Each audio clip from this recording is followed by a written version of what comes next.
ನಮ್ಮ ನ್ಯಾಯ ಸಿಗುವವರೆಗೂ ನಾವು ಹೋರಾಟವನ್ನು ಮಾಡ್ತೀವಿ ಮತ್ತು ನಿಮ್ಮೆಲ್ಲರಿಗೂ ಸದಾಕಾಲ ನಮ್ಮ ಭಾಗವಹಿಸಿದೆಯ ಎಲ್ಲ ನಿವೃತ್ತರು ಕೊಟ್ಟರು ನಿಮ್ಮ ಬೆಂಬಲಿಗೆ ನಾವು ಸದಾಕಾಲ ಇರ್ತೀವಿ ಅನ್ನೋ ಮಾತನ್ನು ಹೇಳುತ್ತಾ ನೀವೆಲ್ಲರೂ ದೊಡ್ಡರಿದ್ದೀರಿ.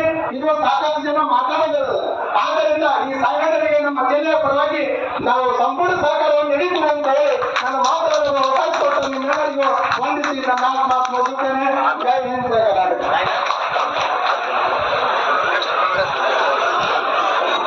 ಧನ್ಯವಾದಗಳು.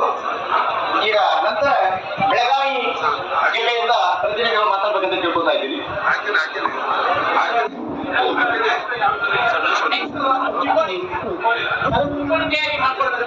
ಪರಮಪೂಜ್ಯ ಸಿದ್ದಾರೂಢಾಚಾರ್ಯರಿಗೆ ಸಾವಿರ ನಮಸ್ಕಾರಗಳನ್ನು ಸಮರ್ಪಿಸುತ್ತಾ ತಮ್ಮೆಲ್ಲರಿಗೂ ಈ ಸಭೆಗೆ ನಮಸ್ಕಾರ ಸಲ್ಲಿಸುತ್ತಾ ಬೆಳಗಾವಿ ಜಿಲ್ಲೆಯಿಂದ PB Madevakoppal retired training officer government India ಬೆಳಗಾವಿಯಿಂದ ರಿಟೈರ್ಡ್ ಆಗಿದ್ದೀನಿ.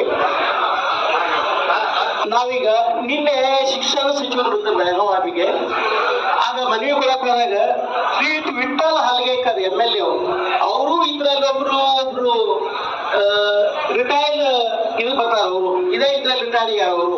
ಅದಕ್ಕೆ ಅವ್ರಿಗೆ ನಾವು ಮನವಿ ಮಾಡಿಕೊಂಡು ಮನವಿ ಖಾನಾಪುರ ಕೊಟ್ಟಾಗ ಅವ್ರು ಮನವಿ ಮಾಡ್ಕೊಂಡು ಹೋಗಿದ್ವಿ. ಆಗ ನಾನು ಶಾಮಿಲ್ ಹಾಕಲು BJP MLA ನಾವು ವಿರೋಧ ಪಕ್ಷ ನಾಯಕರಿಗೆ ಹಾಕಲು ಎಲ್ಲ ಪ್ರಯತ್ನ ಮಾಡ್ಕೊಂತ ಇದ್ದಾರೆ.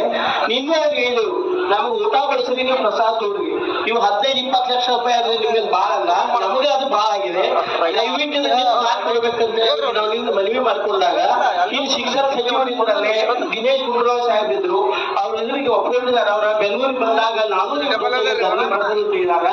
ಇದನ್ನು ಮಾತಾಡ್ತೀನಿ.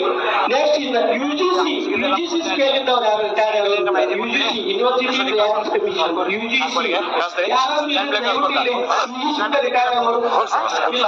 UGC ಹೇಗಿದೆ ಸರ್, ಕೇಂದ್ರ ಸರ್ಕಾರವು 80% ರಾಜ್ಯ ಸರ್ಕಾರ